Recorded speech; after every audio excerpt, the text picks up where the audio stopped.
Questo film parla della Grande Traversata Elbana, o GTE, un trekking che dura 3 o 4 giorni di circa 60 km con un dislivello complessivo di circa 3000 metri.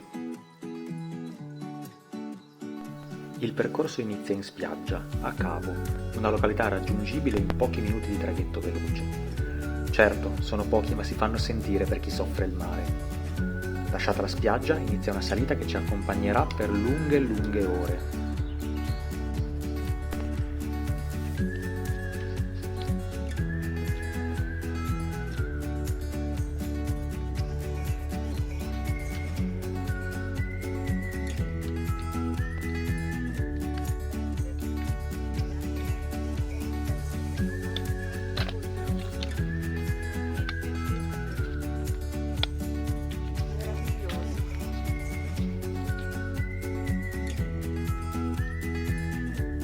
Ma ora conosciamo i primi protagonisti di questa avventura. Nadia è una hiker provetta, con alle spalle molti cammini. Il suo superpotere è la competitività.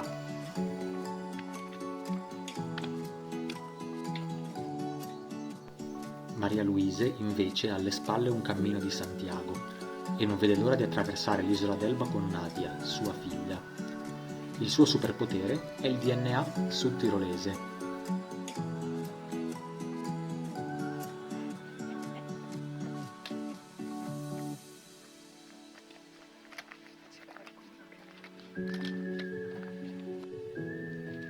Madonna mia, ma cos'è? Deve essere una vera. La prima salita ci porta al Monte Grosso e da qui godiamo di quella che sarà una costante per i giorni a venire, una vista mozzafiato. Un saliscendi tra paesaggi mozzafiato ci accompagna fino alla prima pausa pranzo. Dopo una giornata di sole caldissimo, di tempo meraviglioso, chiaramente appena ci fermiamo per pranzare arriva il primo fresco e arriva il primo vento. Vento che sarà un nostro compagno per lunghe ore nel pomeriggio.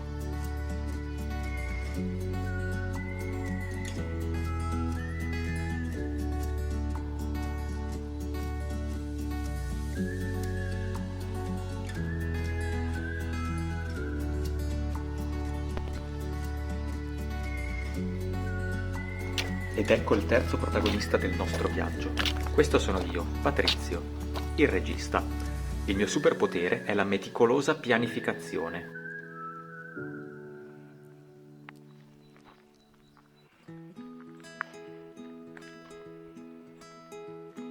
Dopo pranzo si riprende a salire. Prima il Monte Strega con una vista mozzafiato a 360 gradi.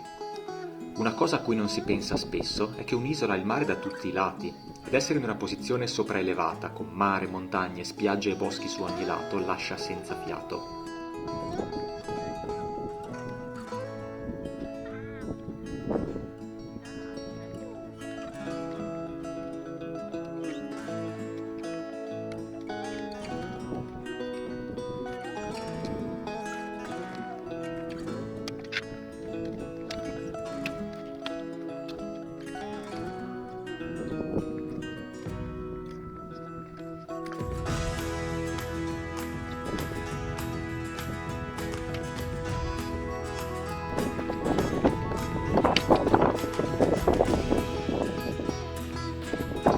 La meta successiva è Cima del Monte.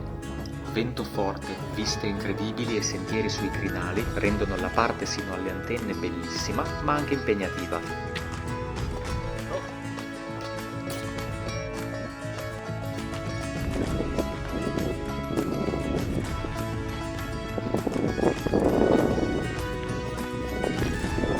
Nadia, dici in una frase come sta andando finora.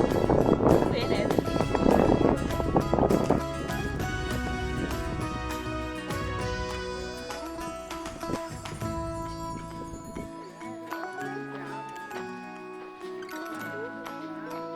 E finalmente vediamo da lontano la nostra destinazione, Porto Azzurro. Manca poco.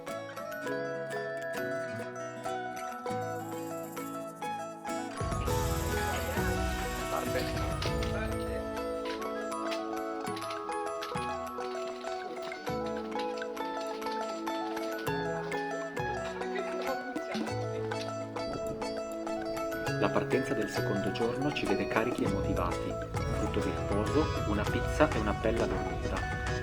Iniziamo subito risalendo da Porto Azzurro per riprendere il percorso della GTA. La seconda tappa è la più lunga, ma i dislivelli rispetto a quelli che ci siamo lasciati alle spalle sono più contenuti. Il nostro morale è alto, anche se ci mancano le viste sul mare del giorno precedente.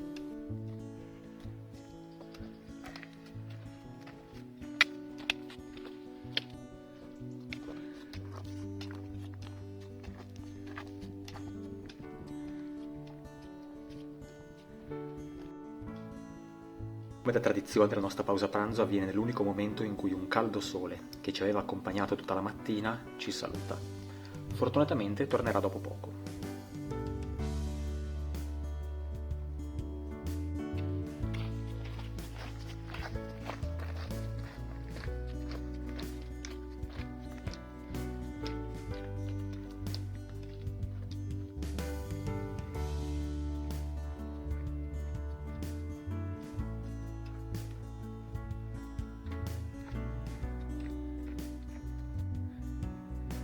Sorpassiamo Procchio e ci attende l'ultima salita della giornata, verso Sant'Ilario. Qui possiamo ammirare anche delle viste della parte sud dell'isola, che finora ci era stata nascosta. Un piacevole passaggio nel bosco è l'ultimo tratto prima di arrivare. Siamo tranquilli e felici e il nostro unico pensiero è come organizzarci per cena. Mangiare fuori stagione all'Elba è davvero un'impresa.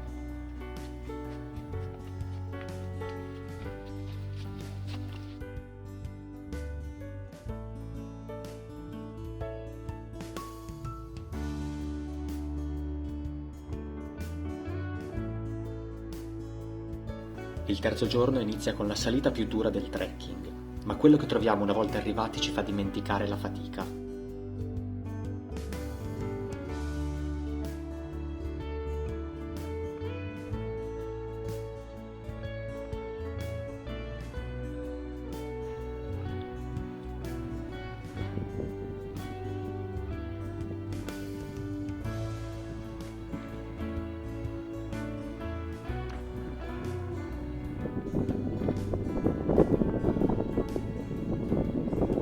Siamo sulla vetta del Monte Perone, 600 metri sul livello del mare. È stata difficile, ma ne vale la pena assolutamente.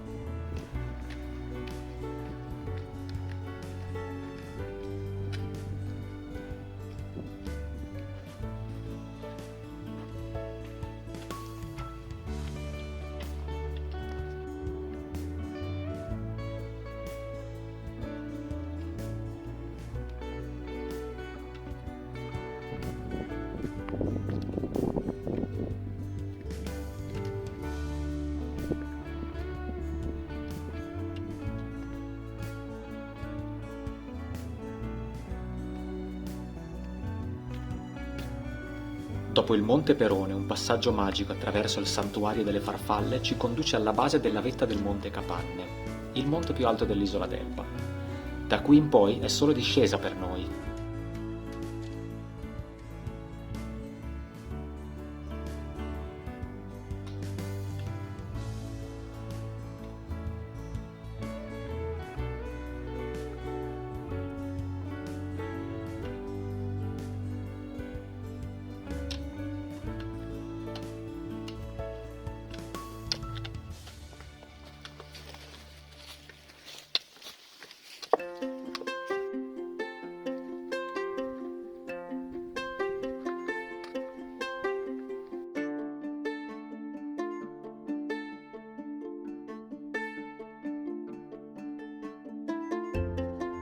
Ci fermiamo a pranzo al passo della Filicaia. Davanti a noi, in fondo alla valle, si vede Pomonte.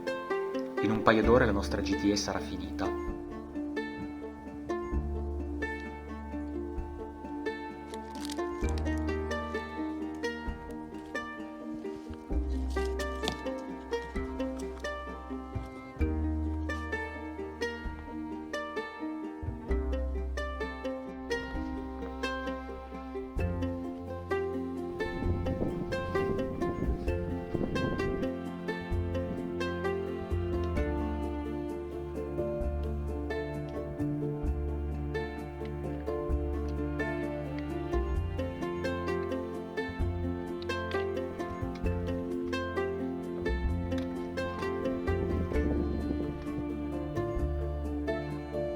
Camminiamo su dolci crinali, con la Corsica innevata davanti a noi e le altre isole dell'arcipelago toscano che sembrano galleggiare.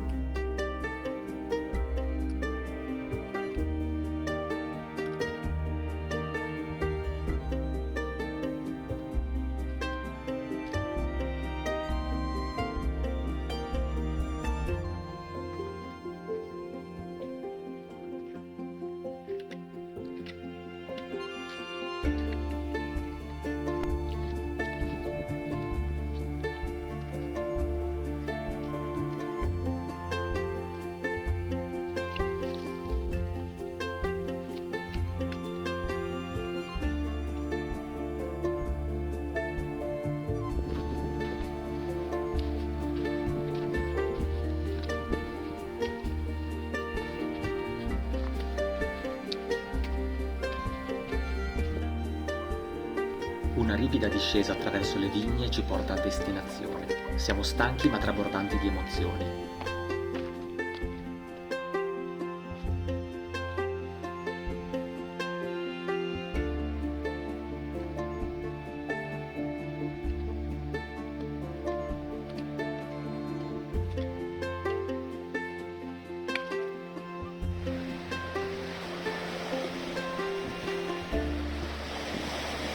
Alla sera uno splendido mare e un tramonto di fuoco sembrano congratularsi con noi per essere arrivati.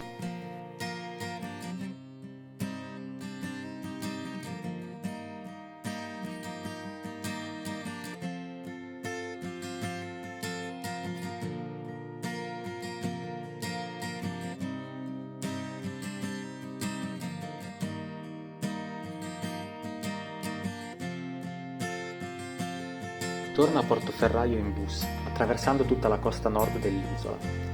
Portoferraio, vista tante volte lungo il cammino, finalmente ci accoglie.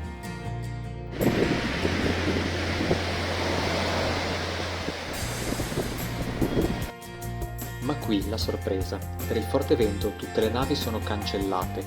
Ci aspettano 24 ore in attesa per visitare la città e godere di un soggiorno magico in una camera del Forte Stella.